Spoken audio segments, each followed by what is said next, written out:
Welcome back to Primetime News, and again, a special welcome to our viewers on OneSpotMedia.com and on TVJ International in the Cayman Islands. First up this evening, more than 10 passengers were rushed to hospital following a motor vehicle crash along the Junction Main Road in St. Mary today. The incident reportedly occurred sometime before midday. It's understood that the coaster bus with more than 20 passengers was heading towards Port Maria in the parish. Upon reaching Broadgate, the driver swerved from an oncoming vehicle traveling in the opposite direction. The bus then plunged into the precipice. An alleged eyewitness told us what happened next. This is on soda truck. I took up some people get mashed up. What for them get mashed up? Well, as far as I see now, one girl foot broke and one other one. I know the foot broke out between the up.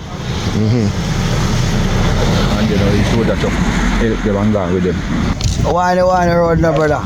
You have to be careful. You have to have good driver for road running place.